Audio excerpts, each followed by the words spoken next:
What's up everyone? Welcome back to the channel. Welcome to the 100 Days Commerce Masterclass for Class 12th.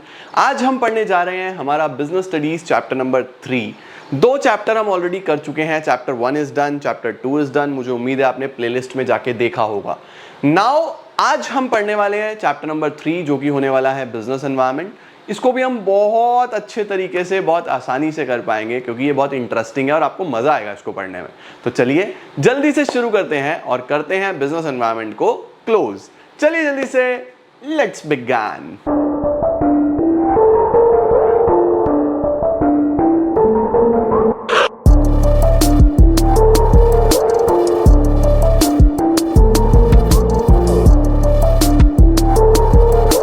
Sir ये business environment होता क्या है? What is business environment?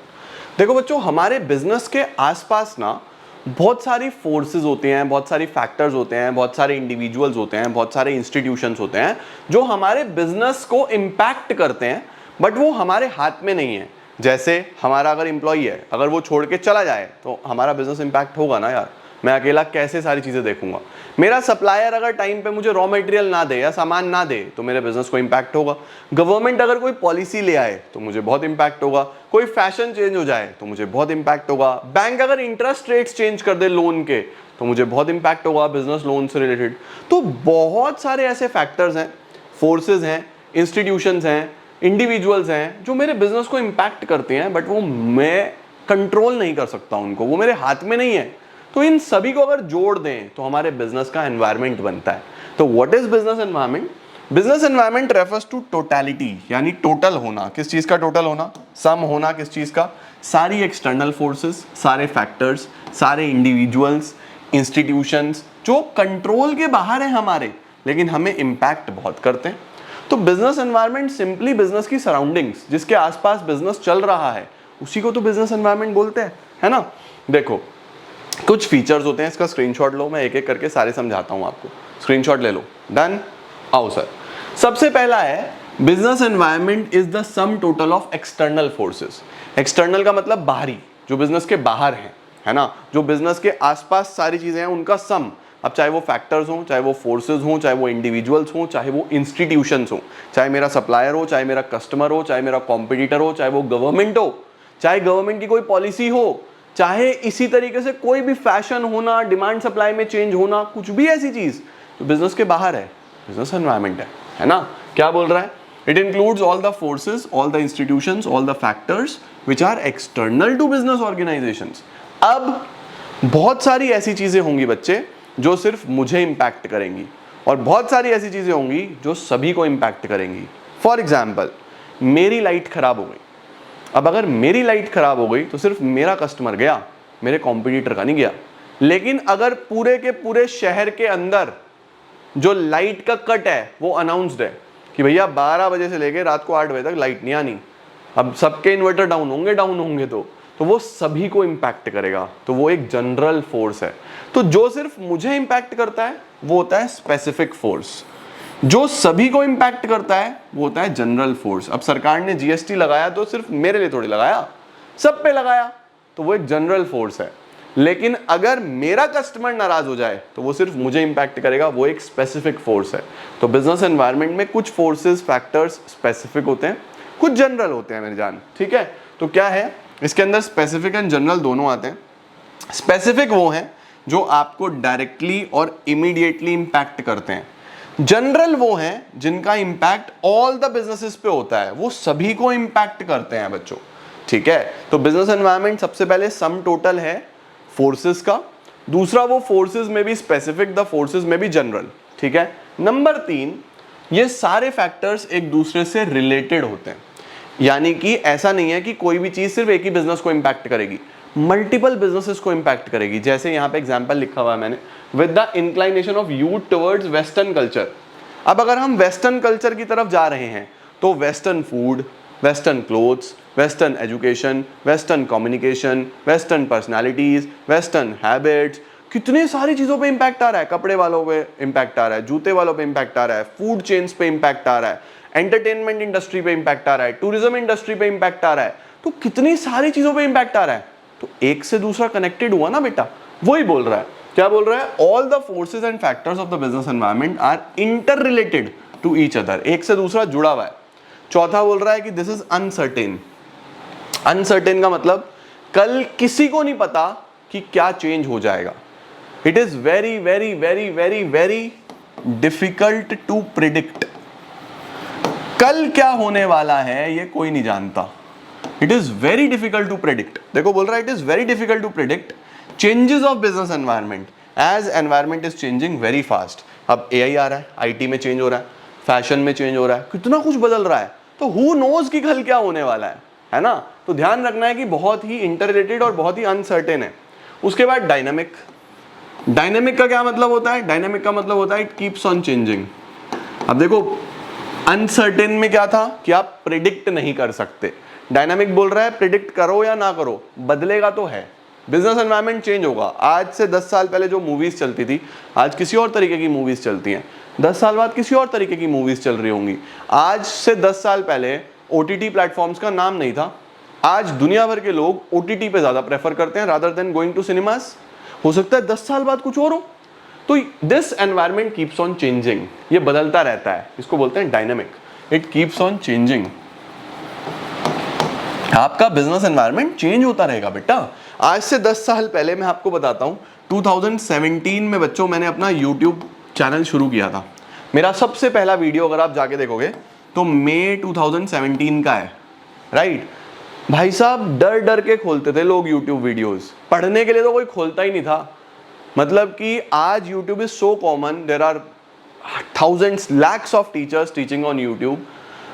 कितना कुछ change हुआ पिछले 10 सालों में मुझे पता है, मैं जानता हूं, क्योंकि मैंने देखा है इसको बदलते हुए। और आने वाले 10 साल में क्या चेंज हो जाएगा किसी को नहीं पता।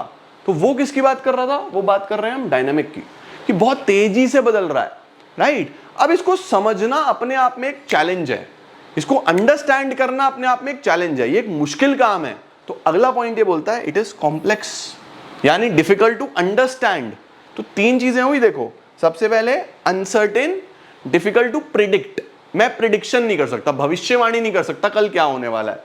उसके बाद डायनामिक, कि चेंज तो होगा, होगा ही होगा। The business environment is dynamic as it keeps on changing. चाहे टेक्नोलॉजी हो, चाहे कस्टमर की प्रेफरेंस हो, चाहे कंपटीशन आना हो, तो ये रिजिड नहीं है, it keeps on changing.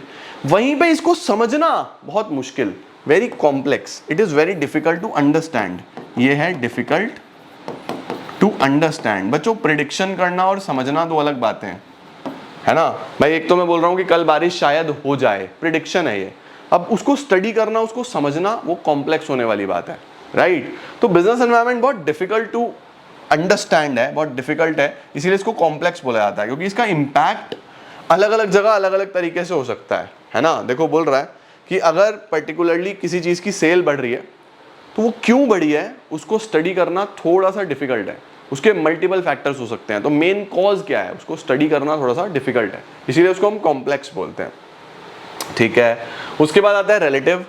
Relative का मतलब होता है बच्चों की business environment region to region different हो सकता है। हो सकता है कि एक पर्टिकुलर रीजन में कोई चीज बिल्कुल भी ना चल रही हो, वहीं वही चीज किसी और रीजन में बहुत ज्यादा चल रही हो। तो रिलेटिव होता है, अलग अलग रीजन में अलग अलग तरीके से रिएक्ट करता है। कोई प्रोडक्ट हो सकता है डोमिनोज का इंडिया में बिल्कुल भी ना चले और यूएस में वो सुपर हिट हो। तो बिजनेस एनवायरनमेंट रिलेटिव है, रीजन टू रीजन डिफर करता है। बोल रहा है business environment differ from country to country, region to region, political conditions, cultures different in different countries. ठीक हो गया बेटा, परफेक्ट सर। अब सर ये बिजनेस एनवायरनमेंट इतना इंपॉर्टेंट क्यों है, क्यों हमें पढ़ाया जा रहा है बेटा? एब्सोल्युटली इंपॉर्टेंट, मतलब ये मैं तुम्हें अपने एक्सपीरियंस से बता सकता हूँ, बहुत बहुत बहुत ज़्यादा इंपॉर्टेंट है। देखो मैं व्हाइट बोर्ड से शुरू हुआ बेटा, व्हाइट बोर्ड से भी नहीं, ब्लैक बोर्ड से शुरू हुआ। पहले मैं ब्लैक बोर्ड पे पढ़ाता था चौक से, उसके बाद समय बदला, मैं व्हाइट बोर्ड पे आया मार्कर से। उसके बाद समय बदला, हम स्मार्ट बोर्ड पे आ गए। फिर स्मार्ट बोर्ड में भी पहले सिर्फ स्क्रीन थी, लिखता था, फिर हम पीपीटीज पे आ गए, पीपीटी के बाद प्रेजेंटेशंस, अभी हम एआई बहुत सारा यूज कर रहे हैं। तो समय के साथ उस एनवायरनमेंट को समझना, खुद को चेंज करना बहुत इंपॉर्टेंट है। जो चेंज कर गया वो चल गया, जिसने चेंज नहीं करा वो बहुत पीछे रह गया।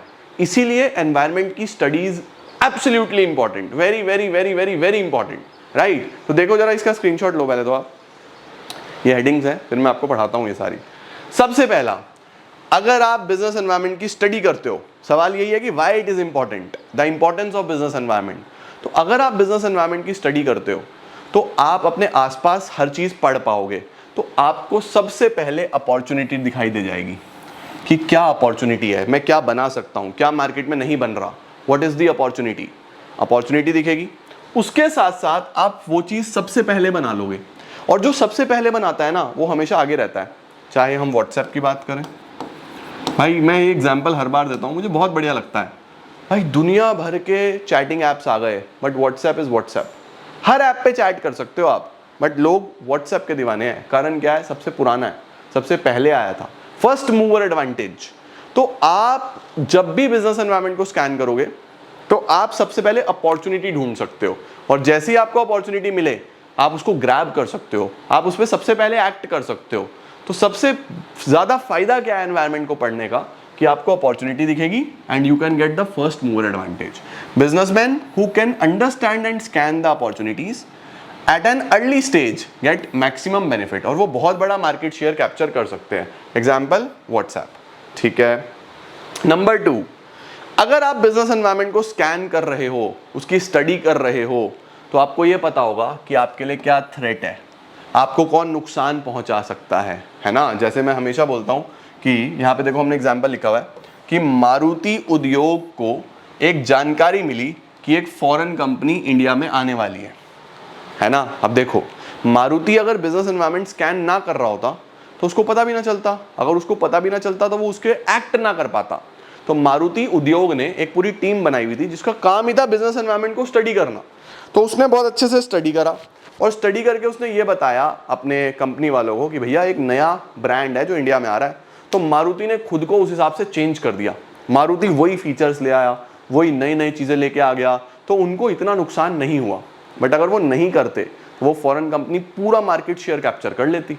तो ये एडवांटेज होता है कि अगर आप बहुत अच्छे से बिजनेस एनवायरनमेंट की स्टडी करते हो तो आप पहचान सकते हो कि कौन आपको नुकसान पहुंचा सकता है, और आप अर्ली वार्निंग सिग्नल्स ले सकते हो, आप फटाफट उस पर एक्ट कर सकते हो। देखो क्या बोल रहा है, a businessman who can scan and understand the business environment get a warning signal to deal with the constraints. आप उसको सिग्नल कंसिडर कर सकते हो और बहुत अच्छे तरीके से उस पर एक्ट कर सकते हो। Timely scanning of environment and qualitative information is taken as a warning signal and changes in the companies are made. आप उसको वार्निंग सिग्नल के तरीके से लेते हो, समय के अनुसार खुद को चेंज करते हो, तो आपका कोई कुछ नहीं बिगाड़ पाता। अदरवाइज कंपटीशन तो है ही, बहुत नुकसान हो जाता है कंपनीज को, राइट। तीसरा फैक्टर क्या है बच्चों, अगर आप बिजनेस एनवायरनमेंट को स्टडी करते हो, अब देखो रिसोर्सेज आर लिमिटेड, है ना। रिसोर्सेज कैसे हैं, लिमिटेड है। तो अगर आपने एनवायरनमेंट को स्टडी कर लिया तो आप रिसोर्सेज को फटाफट ग्रैब कर सकते हो, राइट। अभी जैसे कल हमारे यहाँ पे अभी क्या चल रहा है बच्चों, हमारे यहाँ पे ना एक कावड़ यात्रा चलती है। कावड़ यात्रा, आई डोंट नो आप में से कितने लोगों को पता है, मुझे कमेंट सेक्शन में बताना। कावड़ यात्रा में क्या होता है, बहुत सारे कावड़िए होते हैं, ह्यूमंस होते हैं बेसिकली, जो हरिद्वार से या कहीं ऐसी जगह से जल लेते हैं, गंगा जल, और उसको फिर शिवलिंग पे अर्पित करते हैं, शिव जी को अर्पित करते हैं। तो ये पूरी यात्रा के दौरान हमारे शहर में स्पेसिफिकली बहुत सारे सेवा शिविर लगाए जाते हैं। अब उन सेवा शिविर में, हर शिविर में बहुत सारे डीजेज, बहुत सारे टेंट्स, बहुत सारे इस तरीके की चीज़ों का प्रयोग रहता है, यूज़ रहता है। तो मैं कल एक ऑर्गेनाइजर से बात कर रहा था, तो उन्होंने मुझे बताया भैया ये जो डीजे है ये हमें 3-3, 4-4 महीने पहले बुक करना पड़ता है, तब मिलता है, नहीं तो डीजे की इतनी डिमांड है, डीजे लिमिटेड है, और कैंप्स लगाने वाले, शिविर लगाने वाले बहुत सारे लोग हैं। तो मैंने कहा यार ये तो तुम बिजनेस एनवायरनमेंट की स्टडी कर रहे हो, तुम सबसे पहले ये देख रहे हो कि कौन सा यूजफुल रिसोर्स है, तुम उसको सबसे पहले टैप कर रहे हो। अब जिसने सबसे पहले डीजे वाले भैया को एडवांस दे दिया और उनको बोल दिया कि आप हमारे लिए काम करो, हो गया उसका काम। तो this is how business environment works. आपको बिजनेस में भी ऐसा करना पड़ता है, जिस रिसोर्स की आपको जरूरत है, आप अगर उसकी स्टडी नहीं करोगे एनवायरनमेंट की तो आपसे पहले कोई और ले जाएगा। तो आपको सबसे पहले अगर टैप करना है तो बिजनेस एनवायरनमेंट को स्टडी करते रहना चाहिए। क्या बोल रहा है, businessman have to supply the goods to the market according to demand in the market. तो टू सप्लाई आउटपुट, उनको इनपुट चाहिए, रॉ मटेरियल चाहिए। तो उनको रॉ मटेरियल तब मिलेगा अगर वो एनवायरनमेंट को फटाफट से स्टडी करेंगे, right. They select resources according to availability in the environment and demand for output in the environment. Perfect. Number 4, it helps to adjust and adapt to rapid changes. मैंने आपको क्या बोला बच्चों, मैं पहले ब्लैक बोर्ड पे था, फिर मैं वाइट बोर्ड पे आया, फिर मैं डिजिटल बोर्ड पे आया। इसमें भी पहले सिंपल हम पीपीटीज यूज़ करते थे, आज हम प्रेजेंटेशंस, एआई से रिलेटेड बहुत सारी चीज़ें हम बना रहे हैं, हम नया नया बच्चों के लिए करने की कोशिश कर रहे हैं, जो आपके लिए अभी आने वाले टाइम में आने वाला है। तो कितनी सारी चीज़ें हम एनवायरनमेंट स्कैनिंग कर रहे हैं, हमारी टीम बैठ के देख रही है कि क्या चल रहा है, क्या हम नया कर सकते हैं, क्या हम अलग कर सकते हैं। तो it helps us to adjust, to adapt to rapid changes. समय के अनुसार खुद को बदल रहे हैं, है ना। तो क्या बोल रहा है, today changes are taking place very fast and these changes have a great impact on business, so it is essential to understand these changes as early as possible, right? इसके बाद आता है बच्चों, अगर आप बिजनेस एनवायरनमेंट को study करते हो तो ऑफ कोर्स आपकी परफॉर्मेंस इंप्रूव होती है। बिल्कुल, परफॉर्मेंस तो इंप्रूव होगी होगी, आप बेटर काम कर पाते हो, आप ज़्यादा लोगों तक पहुंच पाते हो, आपका बिजनेस ग्रो करता है। तो क्या बोल रहा है, with continuous scanning of business environment companies can easily improve there performances. और उसके साथ साथ बच्चों हमें प्लानिंग करने में, पॉलिसीज बनाने में बहुत मदद मिलती है। कैसी प्लानिंग? प्लानिंग यानी कि हम लोग ये प्रयास करते हैं कि हम अपनी जितनी भी प्लानिंग करें, फ्यूचर की प्लानिंग, वो एनवायरनमेंट को स्टडी करते हुए करें। बच्चों इसमें ना हम 4 चीज़ की एनालिसिस करते हैं, इसको हम बोलते हैं स्वॉट analysis. S is your strength, कि मेरी सबसे मजबूत चीज़ क्या है, वीकनेस मेरी कमजोरी क्या है, ये दोनों इंटरनल होते हैं, ठीक है। उसके बाद अपॉर्चुनिटी, कि बाहर से क्या अपॉर्चुनिटी आ रही है, फिर थ्रेट, कि बाहर से कौन मुझे नुकसान पहुंचा सकता है, ये एक्सटर्नल होता है। तो जब हम बिजनेस एनवायरनमेंट की स्टडी करते हैं तो हम 4 चीज़ों की स्टडी करते हैं, what is my strength, what is my weakness, what are the opportunities, what are the threats. फिर उसके हिसाब से हम पूरी प्लानिंग करते हैं, उसके हिसाब से हम पॉलिसीज बनाते हैं कि मैं अपनी स्ट्रेंथ पे पॉलिसीज बनाऊं, मैं अपने थ्रेट के हिसाब से प्लानिंग करूं कि कौन मुझे नुकसान दे सकता है, मैं उसके हिसाब से काम करूं। तो क्या बोल रहा है, the major strategies, plan and policies in the organization are formed keeping in mind the business environment, because policies and strategies have to be implemented in the presence of environment। भाई अगर अच्छे से स्कैनिंग नहीं होगी, गलत policy बना दोगे तो उसका मिस यूज ही होगा, यूज तो होगा नहीं। तो ये बहुत इंपॉर्टेंट है कि आपको बिजनेस एनवायरनमेंट के बारे में सब पता हो, तभी आप बिजनेस को अच्छे से चला सकते हो। समझे? परफेक्ट हुआ। अब आता है बच्चों, क्या ये क्लियर हुआ आपको अच्छे से, सारे की सारी इंपॉर्टेंस समझ में आई अच्छे से?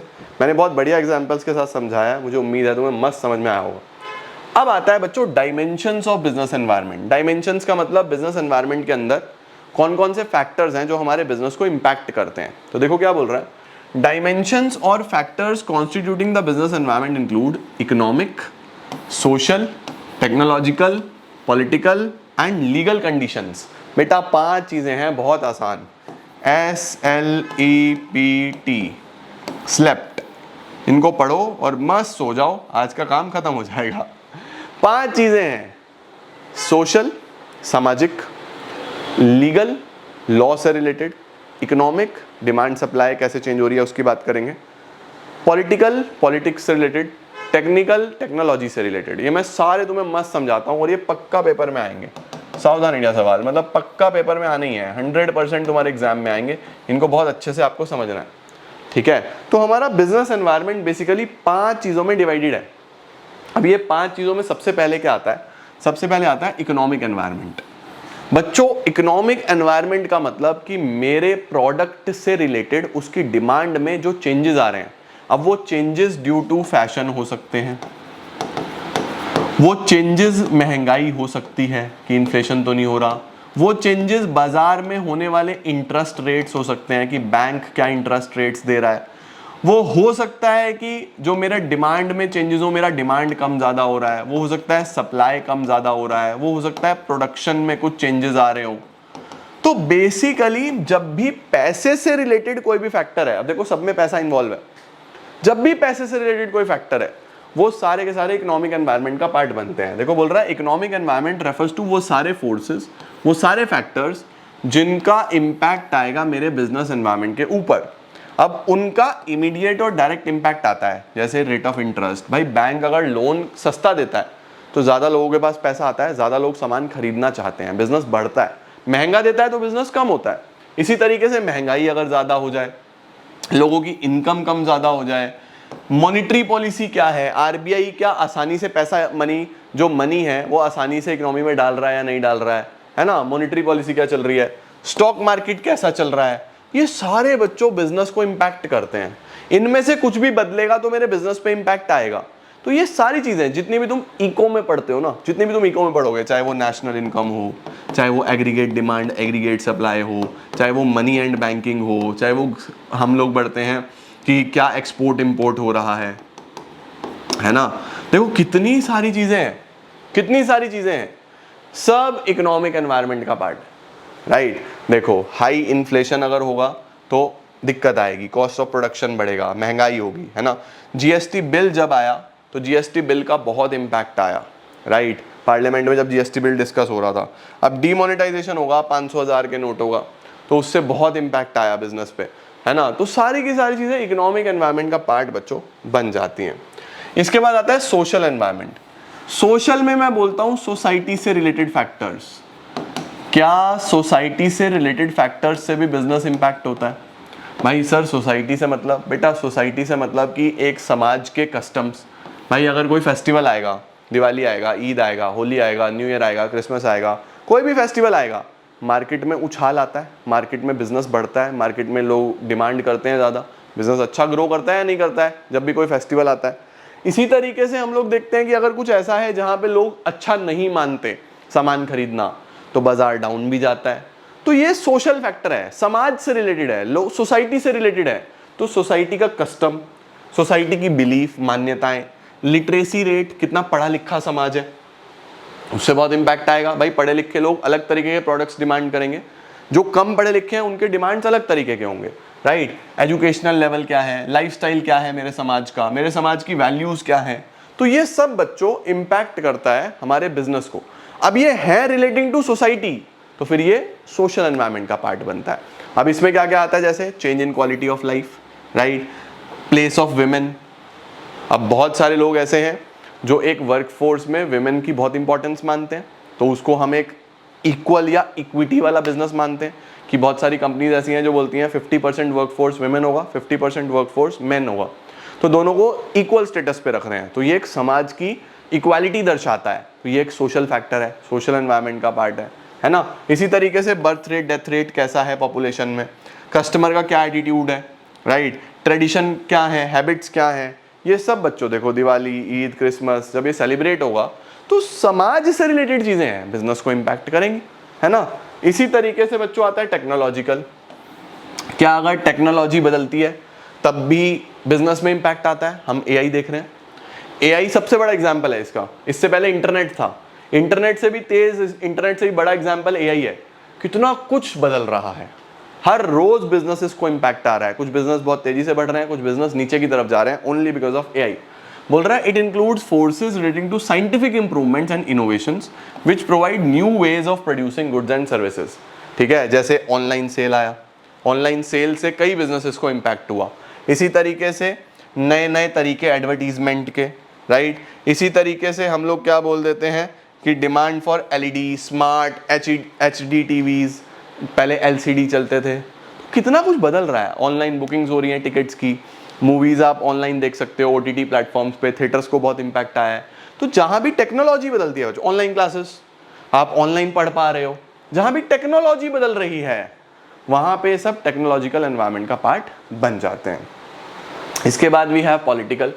पॉलिटिकल इज रिलेटिंग टू बच्चा गवर्नमेंट की पॉलिसीज, कोई सरकार की योजना, ठीक है, कोई गवर्नमेंट की पॉलिसी, राइट। जब भी गवर्नमेंट कुछ लेके आए, ठीक है, जैसे इसका एग्जांपल बोल रहा है बैंगलोर को हम सिलिकॉन वैली बोलते हैं, क्यों? क्योंकि वहां पे गवर्नमेंट ने वो कंडीशंस प्रोवाइड करे कि इसको हम डेवलप करेंगे, वहां पे बिजनेस डेवलप हो गया, आईटी इंडस्ट्री डेवलप होगी। क्यों? सरकार ने वैसी पॉलिसीज बनाई। तो सरकार की कोई भी पॉलिसी है वो सब पॉलिटिकल में आ जाएगा, ठीक है। बोल रहा है इट इंक्लूड्स पॉलिटिकल कंडीशंस, जैसे जनरल स्टेबिलिटी है या नहीं है। भाई जिस देश में स्टेबल गवर्नमेंट है वहां बिजनेस अच्छा चलता है। जहां अनस्टेबल है, अब किसी गवर्नमेंट की कुछ अप्रोच है बिजनेस को लेके, किसी की कुछ है, तो वहां नहीं चलता अच्छा। पीस है या नहीं है, अब अगर वॉर चल रहा होगा तो उस सिचुएशन में अच्छा नहीं चलेगा बिजनेस, है ना। एटीट्यूड ऑफ द गवर्नमेंट, ये सब बच्चों इसमें आता है। पॉलिटिकल अनरेस्ट और थ्रेट्स हैं जो लॉ एंड ऑर्डर को, इससे बहुत नुकसान होता है। तो जैसे Swachh Bharat Abhiyan, skill India movement, political stability, constitution of the country, political system, इन सब का भी हमारे बिजनेस पे बहुत इंपैक्ट होता है। ये सब पॉलिटिकल में आता है, ठीक है। लास्ट आता है बच्चों हमारे पास लीगल एनवायरनमेंट। लीगल का मतलब हमारे देश के लॉज, हमारे देश के एक्ट्स, हमारे देश के जजमेंट्स, चाहे वो सुप्रीम कोर्ट के हों चाहे वो हाई कोर्ट्स के हों।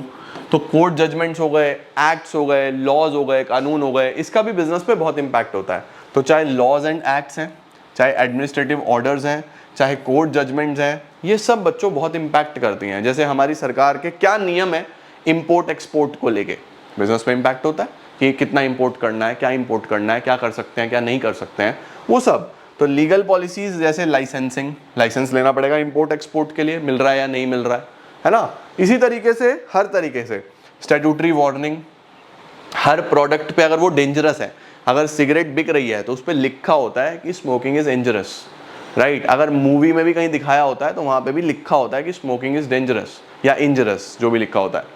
तो ये क्यों? क्योंकि लॉ है, कानून है, आप उसके बिना वो सीन बना ही नहीं सकते मूवी में, राइट। तो इस नियम का बिजनेस पे बहुत इंपैक्ट आता है, राइट। उसके बाद आ रहा है फॉरेन एक्सचेंज के रूल्स, क्या क्या रूल्स हैं। Laws to keep a check on advertisement, क्या एडवर्टाइज कर सकते हो, क्या एडवर्टाइज नहीं कर सकते।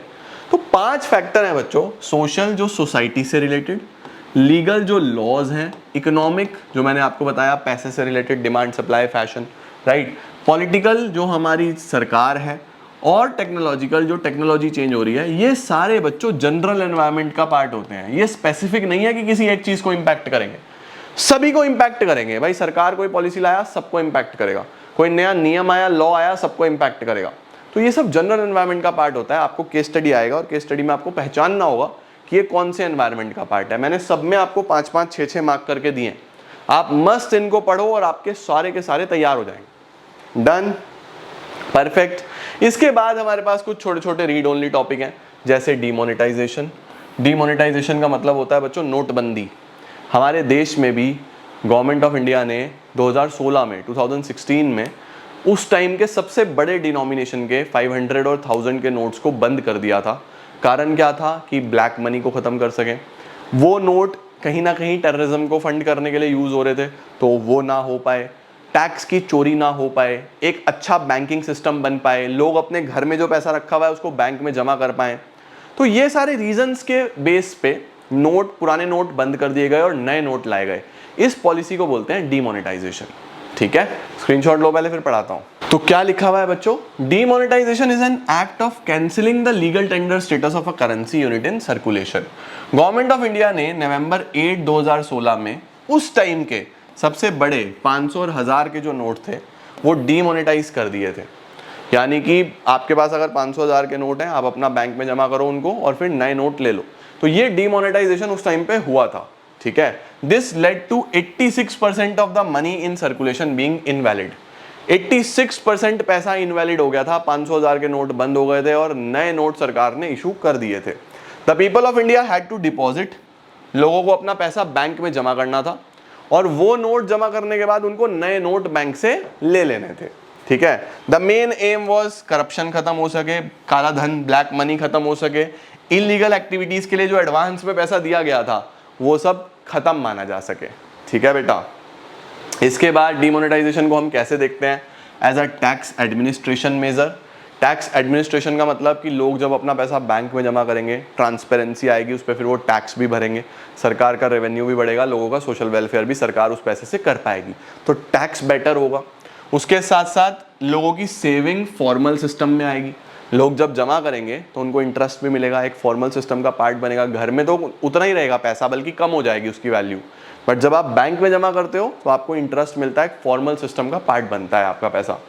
उसके साथ साथ less cash and cash light economy, एक ऐसी इकोनॉमी बनाए जिसमें कैश कम यूज हो या बहुत लिमिटेड कैश यूज हो। जैसे हम देख ही रहे हैं डीमोनेटाइजेशन के बाद ये पेटीएम, यूपीआई वगैरह कितना ज़्यादा हम यूज करने लगे, तो लेस कैश इकोनॉमी तो बनाई है। उसके साथ साथ टैक्स कंप्लायंस इंप्रूव हो सके, लोगों को आदत पड़े कि वो अपना पैसा या बैंकिंग से जब सारा काम करेंगे तो टैक्स कंप्लायंस भी फॉलो करेंगे, टैक्स के रूल्स को भी वो फॉलो करेंगे बच्चों। तो ये सब डीमोनेटाइजेशन के फीचर्स आ जाते हैं। ये बच्चों हमारा था चैप्टर, स्क्रीनशॉट ले लो, चैप्टर नंबर 3। मुझे उम्मीद है कि आपको बहुत अच्छे तरीके से पूरा चैप्टर समझ में आया होगा। छोटा सा चैप्टर है, कुछ जगह पे बच्चे एक और टॉपिक बुक्स में दिया होता है न्यू इकोनॉमिक पॉलिसी, तो वो हमारे सीबीएसई सिलेबस का पार्ट नहीं है। हमारे सीबीएसई सिलेबस में इतना ही दिया है और इतना ही पूछा जाएगा, तो वही मैंने आपको कराया, राइट। तो इतना आपको अच्छे तरीके से करके चलना है। मैं मिलता हूं आपसे बहुत बहुत बहुत बहुत बहुत जल्दी। तब तक के लिए ऑल द वेरी बेस्ट। अच्छे से पढ़ाई करते रहो। 3 चैप्टर हमने मस्त कर लिए हैं, हम ऐसे ही आगे पढ़ते रहेंगे और चीज़ों को आगे बढ़ाते रहेंगे, right. Thank you so very much for joining in guys. I am gonna see you all very very very soon. Till then see ya, take care, bye bye, keep growing, keep glowing and keep smiling.